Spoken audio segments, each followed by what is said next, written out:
Hey everybody, Chief McPhee checking back in with you. I just wanted to preface the following podcast. I'm going to upload the audio version of the podcast between when I was a guest on the Bamboo Lab podcast this week. So what you'll see after I clear the video here is just the audio of that podcast in case you're interested. So I hope you enjoy it. Check out Brian Bosley's Bamboo Lab podcast on all your podcast platforms. Take care. Welcome, everyone, to this week's episode of the Bamboo Lab podcast. As always, I'm your host, Brian Bosley, and for the better part of the past 26 years, I've had the most distinct and honorable pleasure of working alongside and coaching some of the world's top peak performers. And here, what we do each week is we bring their ideas, strategy, experience, and wisdom directly to you. Do you sometimes feel like you're stuck on that hamster wheel in life and you're just simply spinning, but you're not going in the direction or the speed you'd like? Well, if so, you have landed in the right spot. The Bamboo Lab podcast is written, created, and broadcast just for you, all you strivers, thrivers, and survivors out there. All right, just a little bit of house cleaning today. Housekeeping, we are currently being broadcast and followed avidly on six continents, 28 countries, nearly all 50 states, and over 620 cities across this great nation of ours. And I want to start off with a nice heart letter we received just today from Brent. And Brent shouts out to Mark Parker, one of our avid followers. He said, Mark has been a huge advocate of your podcast. I started listening and as well based on his recommendation. They are insightful, challenging, perspective, and all the good stuff we need. Thank you, Brent. All right, before we get going and announce and bring up our amazing guest today, I want to take the time to dedicate this episode to Brian Egelski, badge 383. Brian was killed in the line of duty on July 11th, 1994 at the age of 30. He was the patrol partner and best friend of the amazing man we have on here today. Brian, this one's for you. All right, let's dissect. All right, today we have a gentleman who I have been able to call and honored to call my friend for so many years now. We have retired Detective Sergeant Kyle McPhee from the Michigan State Police. Kyle has a bio that's so many pages long. I have to try to summon this up a little bit. So after 31 years with the Michigan State Police, Kyle retired in 2020. He worked multiple vice assignments involving undercover narcotics, stolen property, fugitive apprehension, and covert surveillance operations. He served as the major case detective at the Michigan State Lansing Post, supervised an elite 9 county-wide criminal interdiction squad, served as the major case detective on the Michigan State Police Lansing Post, supervised the Michigan State Police SID, 1st District Marijuana and Tobacco Tax Investigation Team. I mean, I'm even getting tongue-tied reading all his credentials. He's an adjunct professor at 12 different Michigan universities and colleges, including instructing criminal investigation courses. And you know what's interesting? Specialized training. Kyle's got 29 different various specialized training areas he's trained in. And he also is the author of 4 editions of the Michigan State Police Sex Offender Violation Investigation Training Manual from 2004 to 2007. He is the amazing husband to an amazing woman, his amazing wife, Teddy Jo, and on September 14th, they will celebrate their 26th anniversary. He's got 2 sons who are, what I can see, are a lot like Kyle, Hunter and Dylan, 2 amazing young men who are going out to change the world. And he is the the dog father to Thunder Chief, a 7-year-old white golden retriever. Woo! And he is son to Bucky and Roberta out of St. Ignace, Michigan. Kyle McPhee, welcome to the Bamboo Lab podcast, my friend. Hey, Brian. Thanks for having me today. I really appreciate it. And I've been excited to have you on here for a while. So for those of you out there in the Bamboo Pack, Kyle and I were able to go to high school together, played sports together, got separated for a number of years. He went off and served in the Michigan State Police for obviously 30-some years and did a lot of hard time and saw a lot of things that the rest of us haven't seen as he kept the wolves at bay from intruding into our fortresses and our lives, where I went off in the corporate world and the business world. And now, after a few years, we got reacquainted a couple of years ago, talked on the phone, texted back and forth, and this is a great honor. It really is.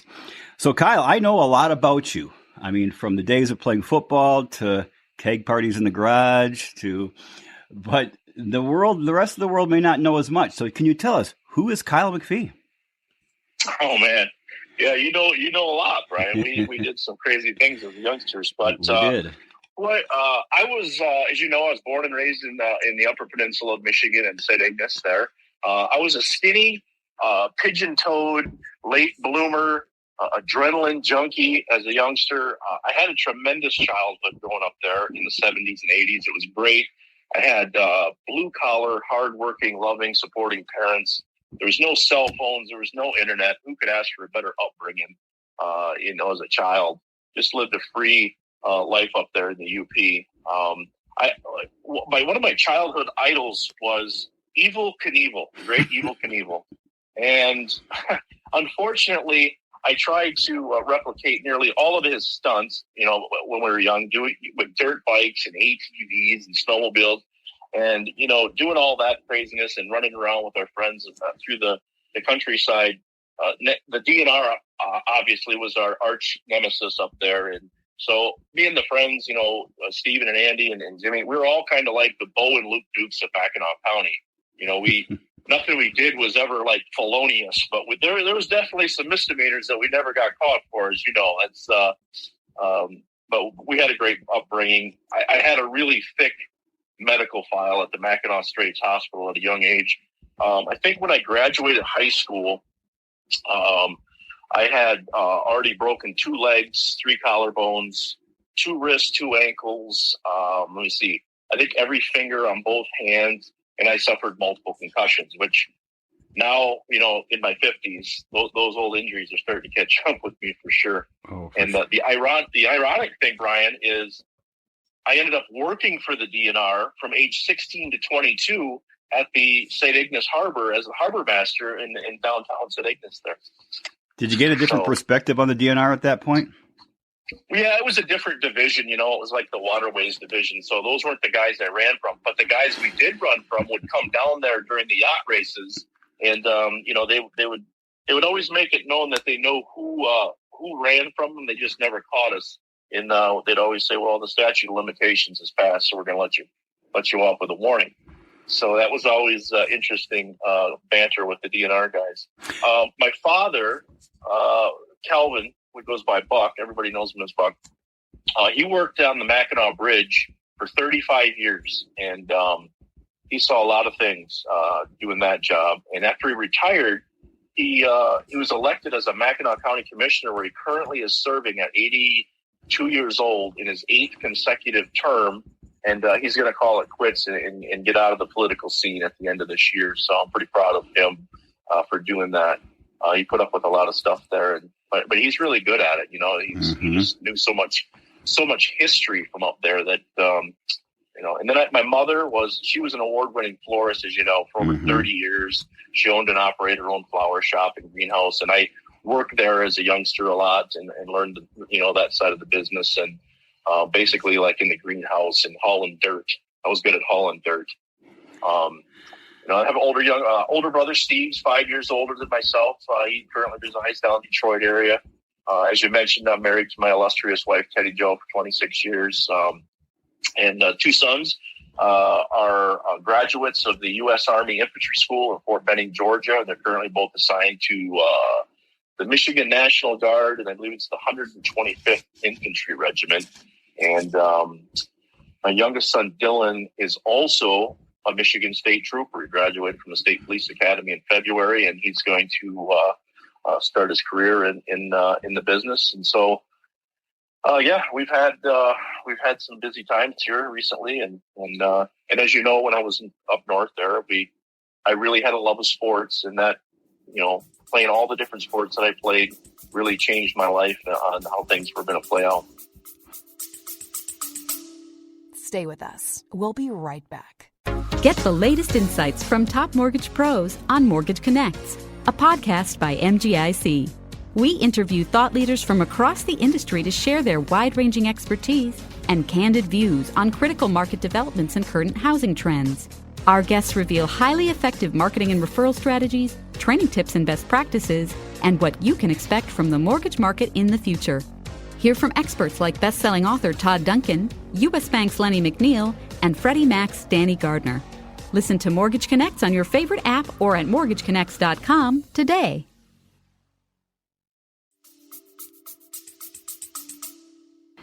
Well, I just want to take this time to thank Mr. and Mrs. McPhee for raising such an amazing person who now is raising two amazing men who Kyle has spent the better part of 30-some years protecting us, and now his sons are doing the same thing, whether in the reserve or the National Guard and or on the force. So thank you, Mr. and Mrs. McPhee. I probably could have dedicated this one to you as well. So, Thank you. Kyle, you said Evel Knievel, and I loved Evel Knievel as a kid too. And I always had the action figure, but I never had the motorcycle with that little wind-up platform that you had. I had them all. You had them all. Everyone. I would say 6 years ago, I was at a neighborhood party, and one of my best friends at the time, Sami, he's from Finland. He collects a lot of older things, and he showed up at the party, and he had just bought this. He had the toy itself, or the figure. He had the bike. He had the little wind-up machine, and he had the motorhome. Yeah, they just re-released it. They're selling it again. Oh, so he bought this at a rummage sale, or it was the original. He got the original. He got the original, and I wanted that so bad from him, but he was not going to part with it. But I think I might have to go find a new one, because that was one thing I always wanted, was the rest of that whole thing. Do you remember when he tried to jump? Was it Snake Canyon? Yeah, the Snake River. River. Yeah, I remember that. It didn't go so well, but. I think he broke. What was it? I used to read stuff about him all the time, and one of the things, he broke almost 300 bones in his body. And I think he had mentioned before he passed away that most of the time before the stunt before it even happened, he knew if he was going to crash or not. And even if he knew he was going to crash, he still did it because it was that much of a draw, and he wanted that adulation, and it was for the fans and stuff. He knew he was not going to make a lot of the stunts that he did. I did not know that. Yeah, it's crazy. So growing up in St. Ignace, you had a lot of great role models. Who would you say were, or who was the greatest inspiration for the man you've become today, Kyle? Well, hands down, my parents. I got to give my parents that. They were not helicopter parents. Mm-hmm. They were hardworking, and you know how it was growing up there, but they just were, they let you go out and do your thing. And you'd come home at dinner time, we'd leave, and you had to be home at dinner time, and we'd go all day, doing our things. And, they were just really good that way. They weren't, overbearing, but my dad had, he was really, really good, really good teacher, my parents allowed you to make mistakes, and they allow you to have failures in life.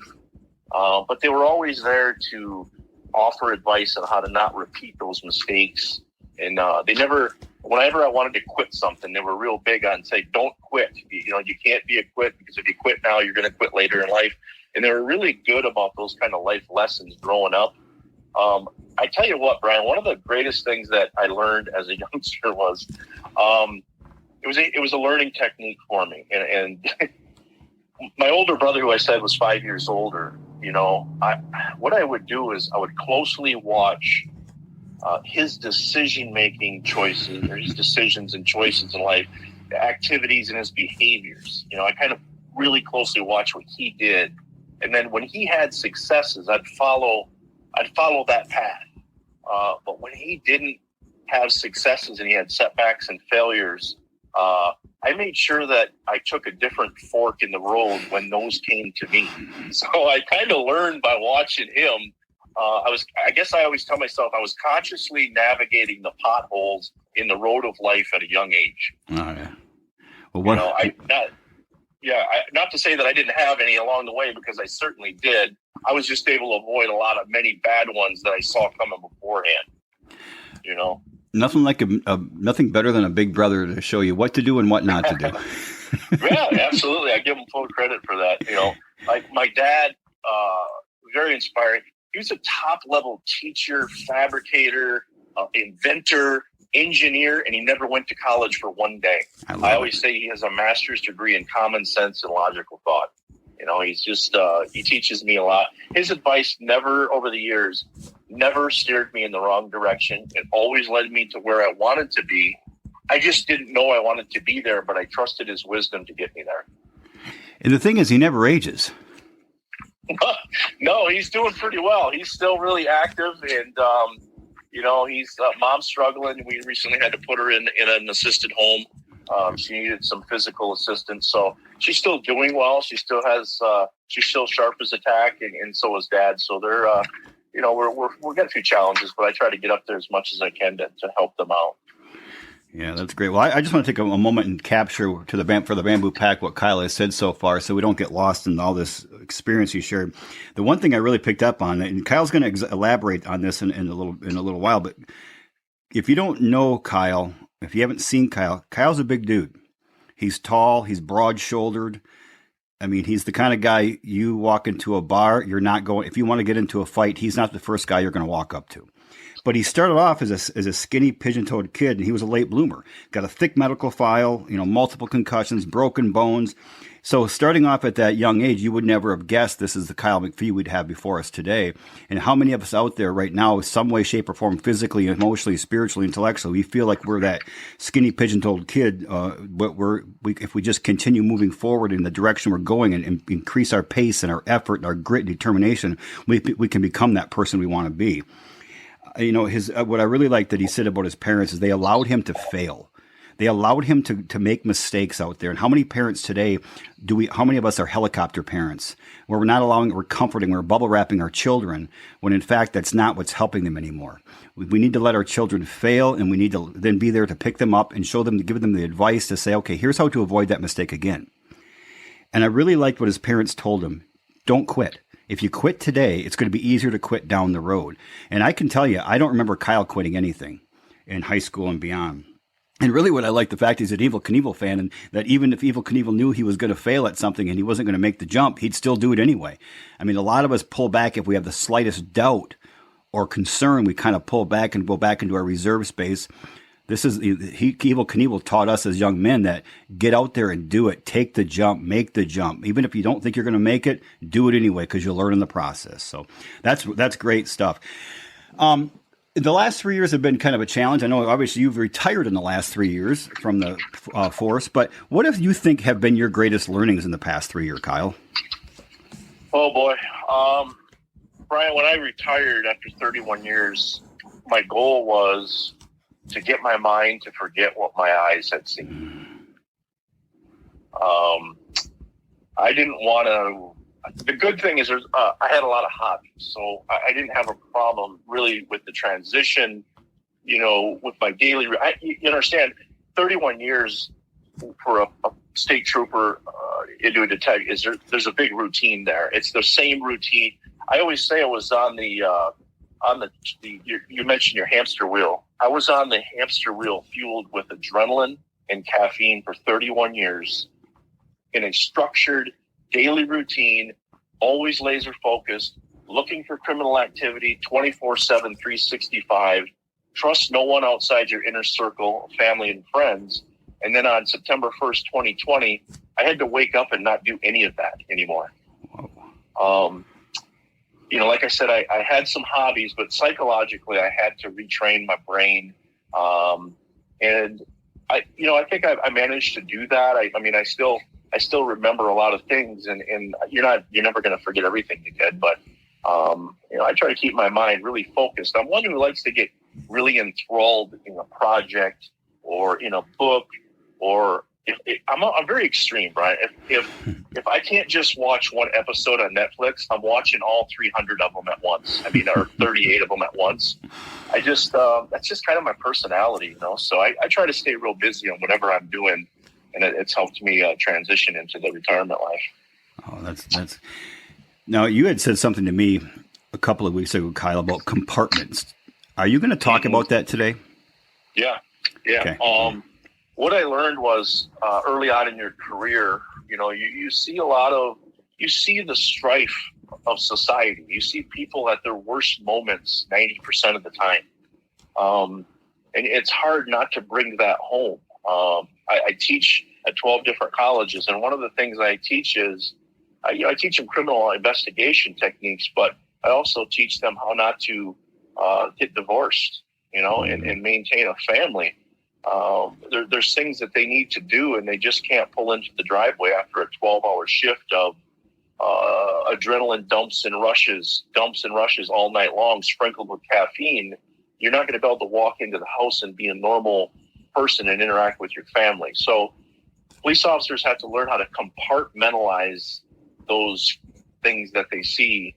And for me, I did that. And like I said, you're just on this focused routine every day where you can handle, the nastiest thing you can think of. And then that you go home, you go to sleep, you wake up the next day and you look for another one, or you work on it again, and you keep doing that. Well, after 31 years, I found that all the compartments in my mind were full. I didn't have any more compartments to compartmentalize anything. And things, I needed to say some things and kind of get rid of it and move on with it. And so,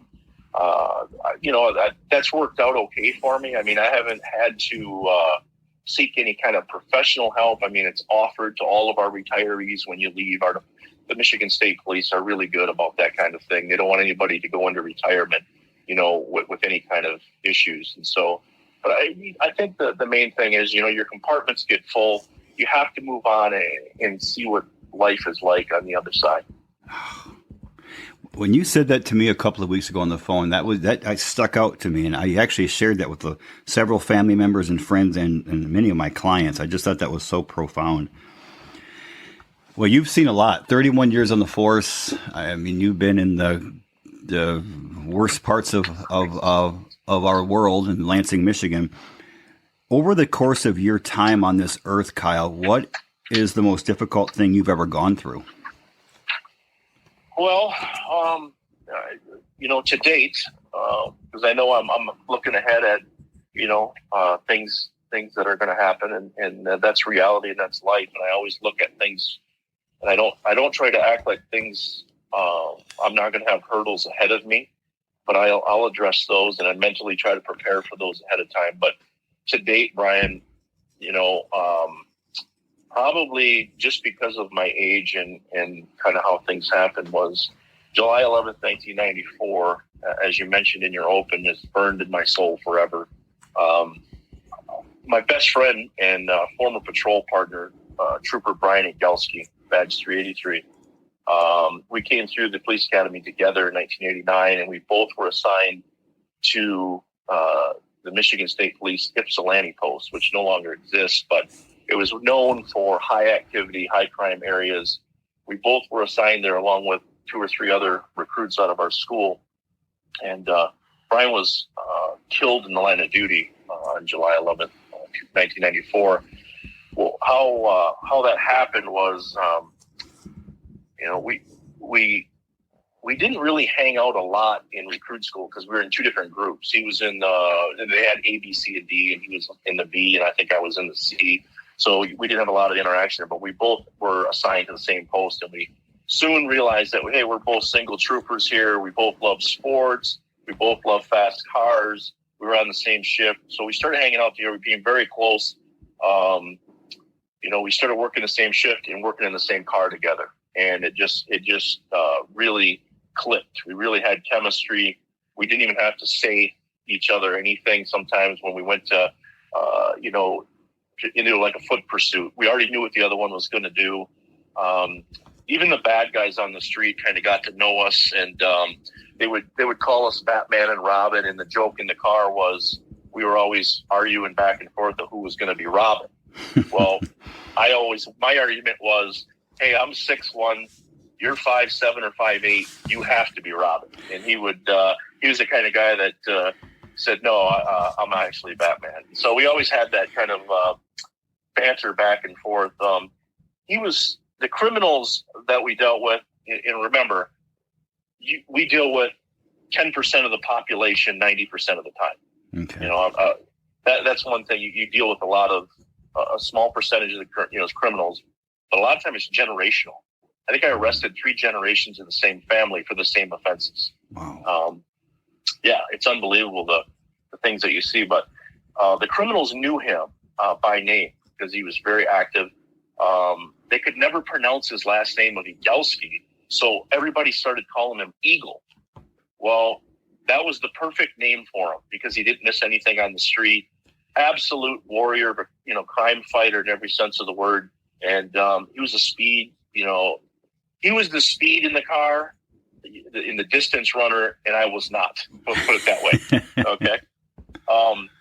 So it came a point, Brian, where after 4 years of working together in wild high-speed pursuits and foot chases and street fights and drive-by shootings, bank robberies, and hundreds of contraband seizures that we were involved in. Early in 1994, we both agreed that maybe it was time we needed to depart that area for a change of scenery. So we both submitted our transfer requests. We tried to get to the same work sites, but it didn't work out. He ended up getting a trooper spot at the St. Clair post over by Port Huron, Southeast Michigan. And then for some reason or other, the kid from the UP accepted a position in the world of undercover narcotics in East Lansing. And we stayed in touch a lot. We still hung out a lot on our days off that we had that were the same. And, our conversations kind of then centered around the fact that we were both just thankful we made it out of Ypsilanti alive, because there was really nights where we really didn't think that was going to happen. I mean, it was really kind of wild time. And approximately 3 months after we kind of split and went to our separate work sites, he was killed in a traffic crash on July 11th. I think we had split in March, and in July 11th, he was killed. My wife and I were living just outside of Lansing, Michigan, a small town of Charlotte. They call it Charlotte here in Michigan, not Charlotte. Mm-hmm. for those not from Michigan. When Brian's girlfriend called the house late at night to inform me that he'd been killed, it's a call I'll never forget. I'll never forget. It's burned in my mind. And it was at that moment, Brian, that I really realized that the police academy prepares you for a lot of things, but this wasn't one of them. And with 4 years on the job, I was asked to give the eulogy at my best friend's funeral in front of 1,200 cops, grieving family and friends of Trooper Igelski. And 5 days later, at 4 a.m., I found myself sitting in a hotel. I think it was a Holiday Inn or something in Alpena, Michigan, where the funeral was. And I'm staring at a blank cocktail napkin with a pen in my hand. And I didn't have one word on the napkin, and I didn't know what to put on there. And this funeral was just a matter of hours away, and I didn't know what I was going to say, I didn't know how I was going to stay composed to do it.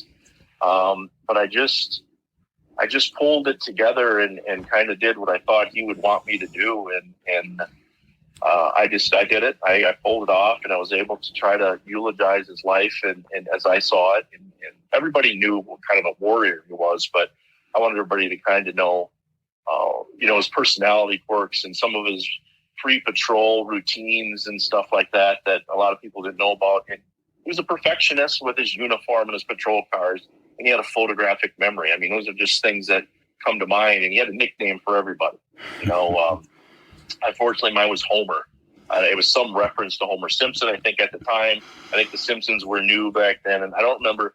But I called him Willard the Weatherman because he was famous for stopping cars in torrential downpours when most cops were trying to stay dry. He was out there working, and I was always soaking wet while he was doing it. So, but we were very competitive with each other. Brian, it got to the point where on and off duty, I had to take him on vacation with me so he wouldn't get ahead of me in the activity numbers at the post. So well played. Yeah. So once I was, I'd share this with you, and this is when I was given the eulogy there of Brian. I was talking about who the real Robin was in the 4-year period of our crime fighting duo. When I eulogized him, I let everybody know that today we're burying the real life Batman. Oh. Wow. Well, if anybody else out there doesn't have goosebumps, I don't know what makes your heart tick, because of my hair and my arms are standing up like needles right now. Well, let me make them stand up again, because this made me stand up, Brian. And I to this day, I still don't believe it happened, but it did. Brian's badge number was 383. And when you die in the line of duty, the Michigan State Police retires that number. No one else can ever use that badge number. Okay.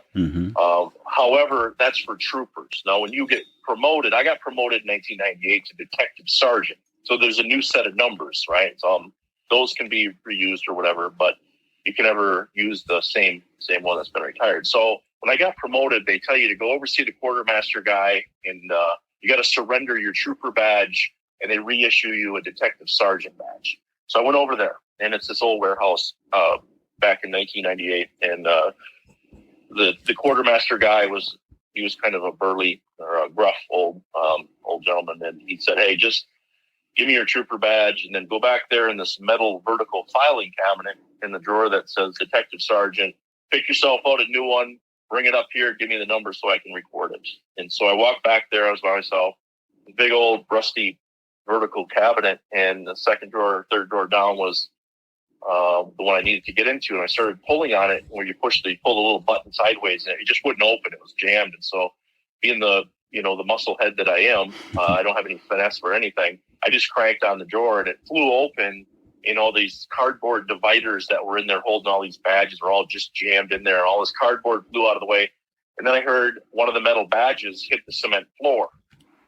And I reached down to pick it up to put it back in the drawer. And when I looked at it, it was Detective Sergeant badge number 383. Are you shitting me? Wow. I'm not kidding. And I kept that badge until the day I retired. And when I retired, I was issued retired Detective Sergeant 383. I still have it. So Brian lives on. The real life Batman lives on. It's not the first time that he sent a message to me, I'll be honest with you. But I was happy to have it, and I didn't want to give it up. So I still have it. That just kind of goes back to there's so much symbolism to that, Kyle. I think, so often we go metaphorically, we go back in life and we were digging through these rusty old stubborn files or file cabinets. And sometimes within those is where we find the real miracles of life. And that's a perfect example of that. That's something that story can be shared for generations to come, because in my opinion, I could be wrong, I think there's more than just coincidence to that. Yeah, I do too. I'm with you. Wow, that's amazing. Well, Batman and Eagle, this one's for you, obviously. Kyle, I know as a police officer or as a state trooper, you and as a detective, sometimes you have to get really raw with people. Now, as the course of your life has changed, you go from a young man full of testosterone and inexperience and all these other things going through our heads in our 20s, now to the man you are today. How have you changed your style when you have to get really raw with somebody who's doing something really stupid?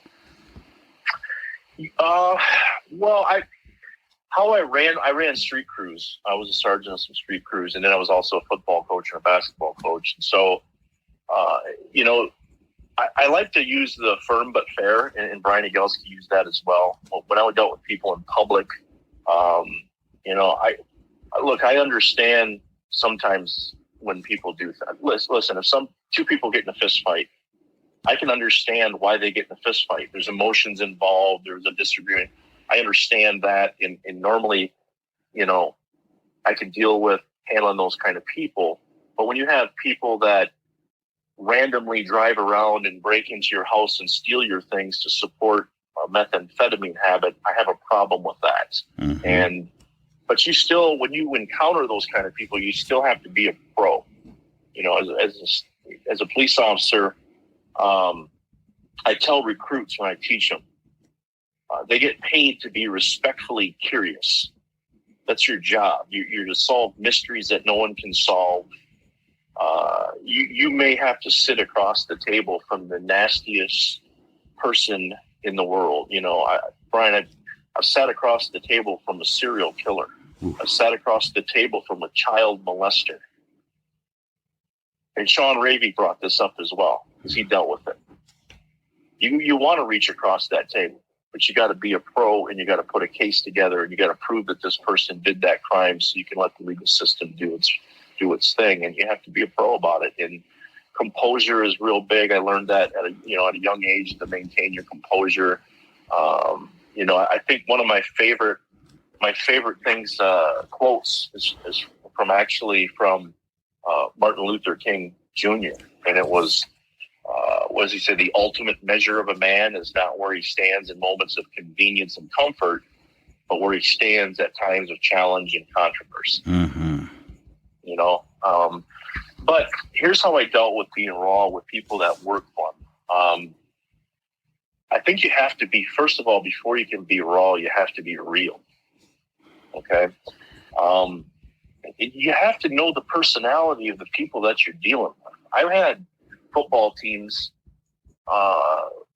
You can't use the same motivational techniques on all 30 kids on your team because it doesn't work. Right. Some kids respond to, loud motivational messages, and others would shut down.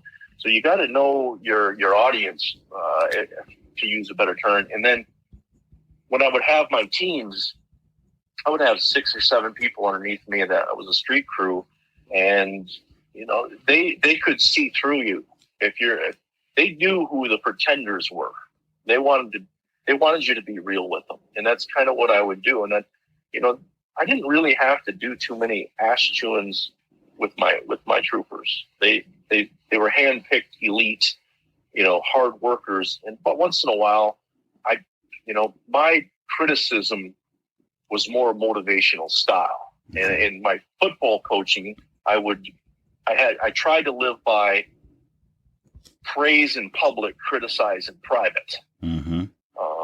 But if I had to, in the heat of the battle, get after somebody during a football game or a basketball game, I didn't criticize it. I tried to make it more motivational. So that's kind of what I do when it comes to being raw with people. I would also offer this too. If I had one of my troopers that was upset with me about a decision I made or a performance rating I may have given them, I would request them to come in my office in private and voice the issue. And about 99% of the time, we would resolve it. Mm-hmm. I'd give them some detail as to why I did what I did. And normally we'd be okay with that. I guess you're always going to have somebody that's not going to take your explanation or your rationale for doing something. The important thing is, when I coached and when I ran my crews, I wanted my players and my troopers to know I loved them and I appreciated their efforts all the time. I never wanted to be looked at as a non-authentic supervisor or coworker. Here's a good story. I felt more comfortable leading from the front than managing from the rear. And that type of leadership style or supervisory style, that doesn't really go well with high command always. Because, I've worked for, one thing I don't respond to really good, Brian, is micromanaging. Mm-hmm. I'm not very good at receiving that type of supervision. And I worked for some of those. High command didn't like my management style. And the reason was, I stuck up for my guys, I really did. If they screwed up, they screwed up. But I would always try to make sure that they knew they were appreciated. Well, I had a command officer one time. He was a kind of a known micromanager. He stopped me in the hall one day, and he said, "Why do you reward your people on your team with, like certain days off or preferred shifts and schedules?" I would always tell my crew, if we work, let's try this Monday through Thursday.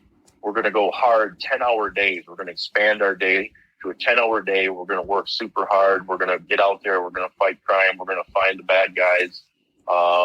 And then we'll have a Friday off. And the command hated that schedule. They would come to me, "Why are you doing that?"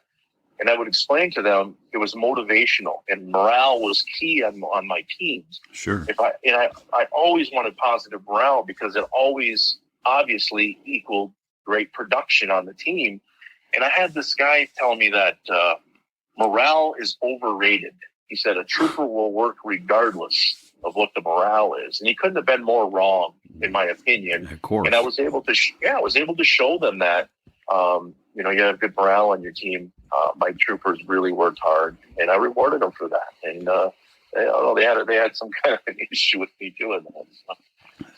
What you just described for leadership, Kyle, sounds like someone who's been in the corporate world for 31 years, leading individuals, or someone like me who's been coaching leadership for 26 years. What you shared is exactly what does motivate people. So the person who stopped you in the hall could not be more wrong, and you were definitely right.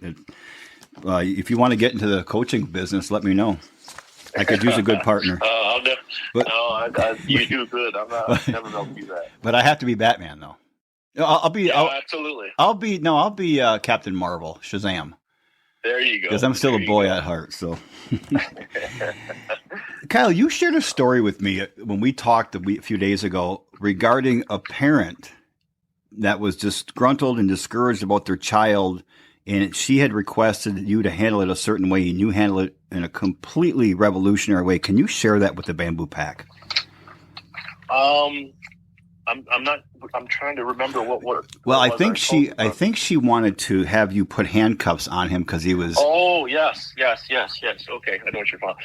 So it's very common in the police world, and a lot has come through in uniform. When we're a uniform officer, you might go into a restaurant or whatever, be waiting in line or eating or whatever, and a mother would bring her small child over and say, it was very common for them to say, "Officer, can you put handcuffs on my boy? Tommy's been a bad boy today, and I think we need to put handcuffs on him." And I would never do that because just the thought of doing that, I was out there to try to get these kids at a young age to look at us differently, and I didn't want that ingrained.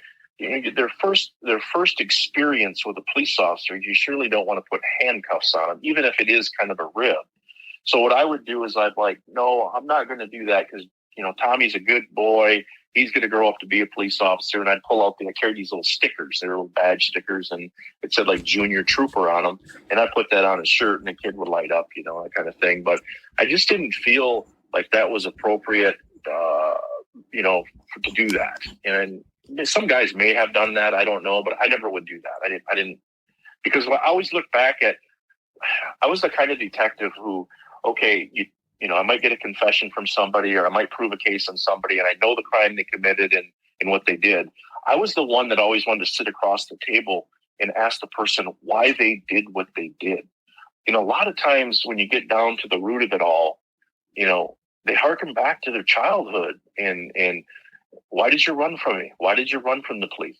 Because when I was young, the police put handcuffs on me, or they came in my house and they remember that stuff, and it leads to behavior later in life. And I saw it firsthand sitting across the table from people.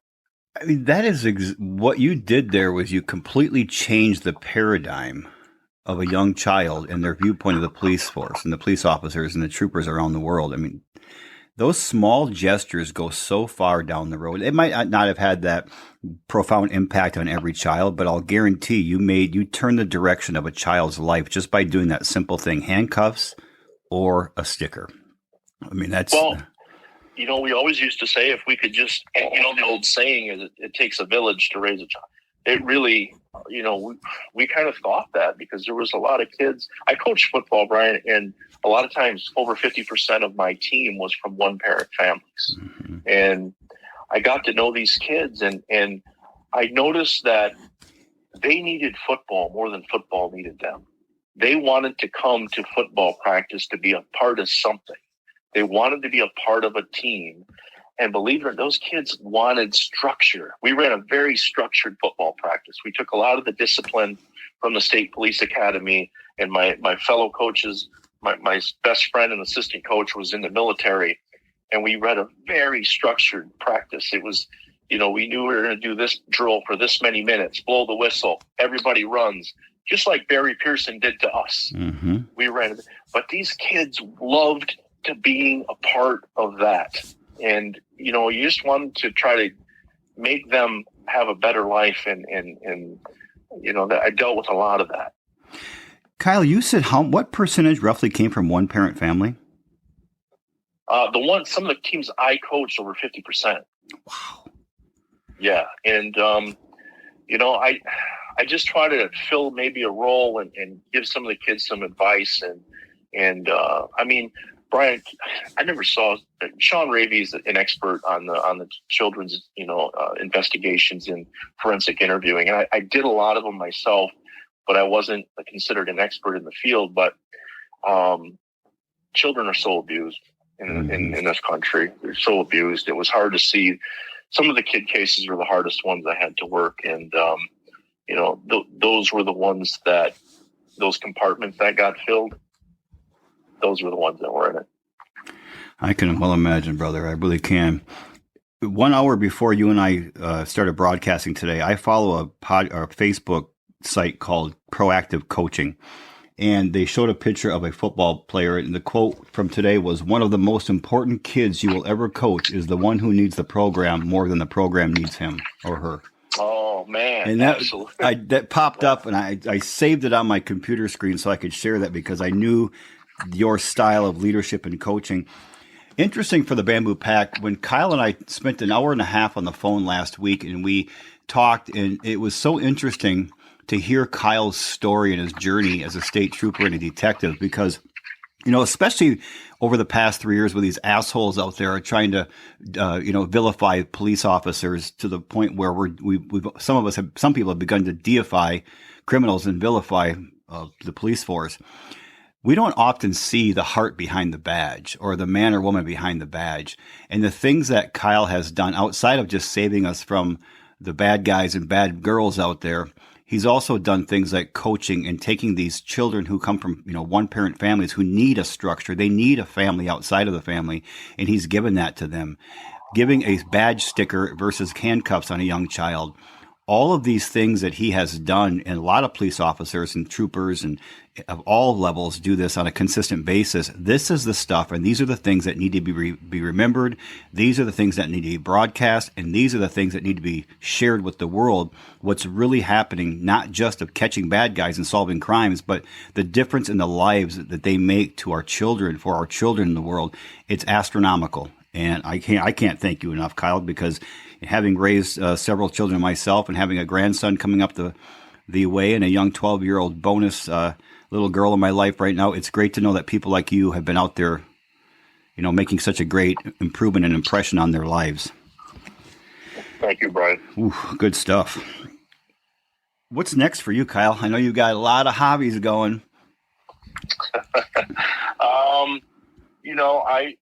Like I mentioned earlier, I'm gonna take care of the folks. They're getting up there in age, so I've been trying to help them out as much as possible. And I make frequent trips up to the Upper Peninsula. I have my 3 little companies or 4 companies now, but they're all small, and I'm trying to get those ramped up a little bit and stay busy with those. And taking care of the folks at this stage of their life, I owe that to them for all the support that they gave me over the years. So I want to go up there and help them out with that. And I have a drone. One of the things, Brian, real quick, I needed something to keep me occupied when I retired, and I was in Best Buy one day, and I'm a gadget nerd, at heart. I like my gadgets. And so I was walking by and I saw these drones in the showcase, and I'm like, what is this? And so I went home, and I'm a YouTube, I'm always finding stuff on YouTube to watch. I started watching these videos of these drones, and I'm like, this is tremendous. So I ended up getting one, and then it led to 4 more, and now I have a fleet of 5. I started a drone business, a drone company, the Great Lakes Drone Service, and I got my commercial drone pilot's license through the FAA. So I'm legal to fly commercial, and that's what I've been doing. So I've been traveling around doing drone flights and that kind of stuff. So I'm really immersed in that. I really enjoy it. Is it okay if I post your website? You have a website? Yeah, I do. It's GreatLakesDroneService.com. And then there's some social media sites if you want to throw those out there if you want. I'm going to find them all and post them all on the text version of this podcast. Yeah. I got, if you want to follow that on Twitter, it's GL Drone Service. And then some of my motivational stuff in my consulting businesses on Facebook at McPhee Enterprise, Inc. I'm just trying to write this down. And then, I don't know if I can ever be as good as you, but played around with the podcast world through YouTube with some friends of mine, and I've interviewed a few. Sean Ravey, we had a similar guest, and so it's called the Chiefs C4 podcast on YouTube, and you can follow the shenanigans of the retirement life. And I'm going to probably start ramping that up a little more and bring on some more guests in the police world, and some try to live up to my hero, Brian Bosley. Oh yeah, I think you've surpassed the hero world for me, buddy. I'm still trying to catch up with you. You know, interesting story about Kyle and I is Kyle and I dated the same young girl in high school, hung around the same group of people, never got super close as just the two of us, but just we're always in the same pack, played ball together, same group of friends, you know, and things of that nature. Separated, as I mentioned before, for a number of years. Just he was on his way, I was on my way. And it's so interesting when you come back 25, 30 years later, and you finally meet the man that you've known for 30 some years. You finally meet him for the first time. And I can honestly say, and we're not ready to wrap up just yet. I got another question here, but it's been such a refreshing, it's been so amazing to see Kyle McPhee do what he's done for this world, specifically for the state of Michigan, the city of Lansing, and raising two amazing boys who are going on and doing the same thing. It's such an honor to say this is a man from a small town in St. Ignace who really did make big in his life. And it's like I said, I'm proud to call him a friend, and I'm proud to call him a brother. And so good stuff. This podcast I knew was going to be amazing. That's why I saved it to be released on Monday morning, which is the top time to be released. So Kyle, one question though, is there any question I haven't asked you that you wish I would have, or is there any parting words and wisdom you want to share with the Bamboo Pack? Well, I'll say this. You mentioned the police being vilified, and they are. And nobody really wants to get into the business anymore because of that. But you have to understand, and I want everybody to know, and I tell the recruits this when I teach them, we're no better than anybody else in society. We're just regular Joes. We put our pants on one leg at a time like everybody else. We just see the underbelly of society that most people don't see. We get to see this stuff. And police officers by nature, you have to work and live. You work in a fishbowl. Everywhere you go, people are looking at you, either in your patrol car, when you're eating dinner at Subway, they're staring at you because they're waiting for something to happen, and they're waiting to pull that cell phone out. And quite, frequently, the 10 seconds during the fight they get on the video, they didn't get the 2 minutes beforehand, and they didn't get the 2 minutes after that would, clarify the situation. And we kind of get vilified that way. Well, the thing is, Kyle, I think you all have been vilified by a very small minority of loudmouths in our country, but the vast majority of Americans, especially if not all rational Americans, understand the reality behind the news clips. So, yeah. But squeaky wheel gets the oil.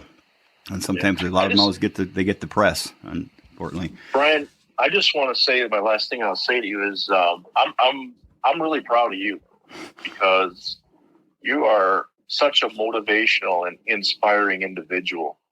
I've got to get reconnected with you, and I've been listening to a lot of your podcasts, and I've read some of your writings online, and I'm really glad to call you my friend. I'm really proud of you. Oh. Well, thank you, Kyle. You're the first one to say that on this podcast, so maybe that's a good indication for future guests. I appreciate that. It means a lot coming from you, Kyle. It really does. Well, there's a lot to capture here. What I got out of my time and our time with Kyle today was primarily, I loved what you said, lead from the front rather than manage from the rear. Even if high command didn't like the way you managed, you did that. And that shows in everything you've done so far, from raising Hunter and Dylan to your, leading other troopers to coaching football. You've taken these young people and these new recruits or these new troopers under your wing, and you've taught them the right way to live life, not just on the field or on the streets, but also how to live life all across the board, how not to get divorced. What a great thing to teach them. And the fact that a friend of mine like you has gone through so much and has seen so many things that the rest of us can't even fathom, that you've had to compartmentalize your life so much to the point where you finally ran out of compartments. Woo! that's some heavy stuff, but it just, I think all of us in the Bamboo Pack and around the country and around the world can just give a big thank you for Kyle McPhee, for the Sean Ravies of the world, for those people who go out there every day, put on that uniform, slap on that badge, and go out there and fight the people that we don't even see. We don't see the demons. We don't see the wild animals trying to come out of the forest and cross the walls of our fortress, because they keep them at bay. So thank you from the bottom of my heart, Kyle. You've done a fantastic job with your life, and you're continuing to do that. So, thanks, Brian. I appreciate you having me on today. Oh, it was an honor. I appreciate you, and I thank you for being probably, like I said, I expected this to be an amazing podcast, and it surpassed my expectations. And I can always tell by the number of notes I take. So now I have to go through and siphon through these and figure out what I'm going to post and what I'm going to keep out. So you have to promise me something. I want the interviewer has interviewed the interrogator today. Now I want you to come on mine, and the interrogator's going to interview the interviewer. Can I have a glass of bourbon while I'm being interviewed and interrogated? Absolutely. Anytime, Kyle. I'd be honored to be on your podcast. Anytime you'd like. I don't have a lot of police stories, but I got other stories I can share. So I'm looking forward to it. So thanks, Kyle. I appreciate you being such an amazing guest on the Bamboo Lab podcast today. Okay, Brian. Thank you. Please stay tuned so we can talk a few minutes afterward after I wrap up here. Sure. All right, everyone. I think we all got a great deal of value out of this podcast with retired state police detective Kyle McPhee. We want to thank him for coming aboard, and we want to once again dedicate this episode to the real-life Batman, the Eagle, Brian Egelski, badge 383. May he live on in memories and in Kyle's retired badge as well. Everyone out there, in the meantime, thank you for tuning into the Bamboo Lab podcast. It was an honor to have Kyle on here, and I know I'm going to get a lot of heart letters on this one, and we're going to have him back on again for sure. Out there, please, this week and the rest of your life, get out there and sculpt it, man. Sculpt that one life you have. Get out there and strive for your best every single day. Show love and respect to others, and by all means, live intentionally and live consciously. I appreciate you all.